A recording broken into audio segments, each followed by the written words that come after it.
Kalian yang udah punya pasangan pernah nggak saat menegur pasangan atau saat komplain dengan pasangan, itu membuat kalian dengan pasangan kalian jadi malah bertengkar, saling diam-diaman, tersinggung, dan lain-lain akibat teguran dan komplain yang kalian layangkan.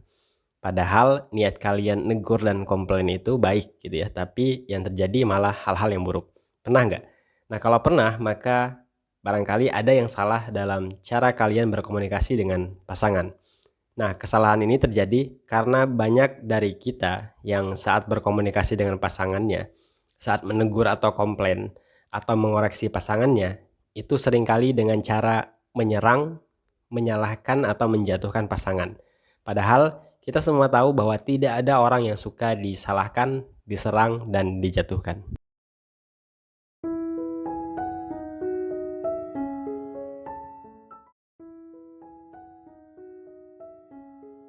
Seperti apa contohnya komunikasi yang bersifat menyerang, menyalahkan, dan menjatuhkan? Contoh, dalam suatu hubungan misalnya, ketika si cowok seharian gak ngabarin atau ngasih info ke ceweknya, si cewek biasanya langsung bilang, kok kamu seharian ini gak ada ngabarin sih? Cuman ngasih tahu lagi di mana atau lagi ngapain aja susah banget. Nah ini komunikasi yang menyerang. Atau contoh lain misalnya, si cowok kesal karena ceweknya kalau belanja gitu atau dandan itu lama banget. Si cowok bilang, kamu lambat banget sih jadi orang, belanja ini aja lama. Misalnya seperti itu. Nah ini juga komunikasi yang menyerang sifatnya. Atau contoh lain lagi, misalnya si cewek kesal lihat kebiasaan cowoknya yang suka malas bersih-bersih. Si ceweknya bilang, kamu malas banget sih jadi orang, atau kamu kok jorok banget sih jadi orang gitu. Nah ini komunikasi yang sifatnya menyerang, menjatuhkan, menyalahkan. Dan kalau cara kita komplain ke pasangan seperti ini, besar kemungkinan yang terjadi adalah pasangan kita akan tersinggung. Kemudian hal ini bisa memicu pertengkaran, bisa jadi saling diam-diaman atau malah diserang balik. Pokoknya hal-hal buruk kemungkinan besar akan terjadi kalau cara kita berkomunikasi dengan pasangan seperti ini.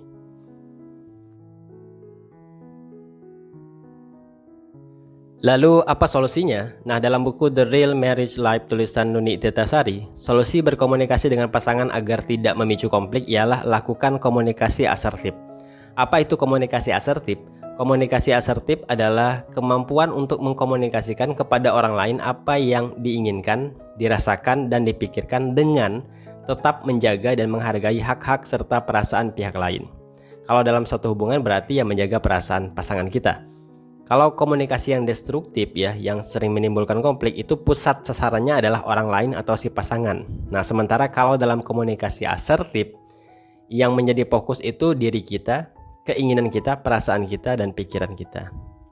Untuk rumusnya, rumus kalimat asertif atau komunikasi asertif, itu aku merasa titik-titik, plus ketika titik-titik, plus aku ingin titik-titik.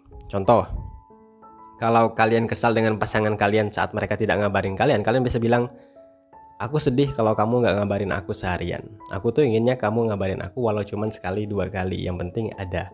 Nah ini komunikasi asertif. Jadi rumusnya kasih tahu perasaan kamu kalau atau ketika pasangan kamu ngapain, plus kasih tahu juga apa yang kamu inginkan dari pasangan kamu.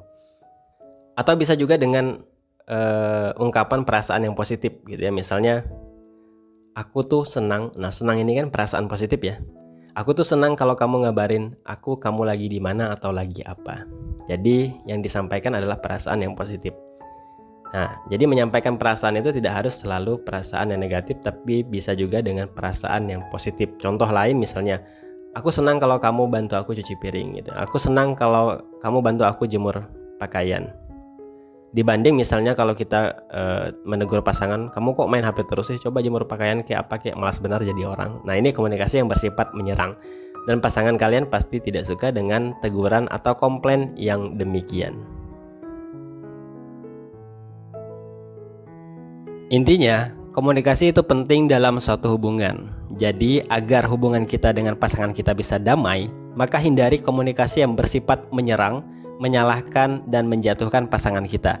Sebagai solusi, biasakan untuk berkomunikasi dengan pasangan itu dengan komunikasi asertif, yaitu komunikasi yang berpusat pada perasaan kita, apa yang kita harapkan, dan bukan berpusat pada kesalahan atau kekurangan pasangan.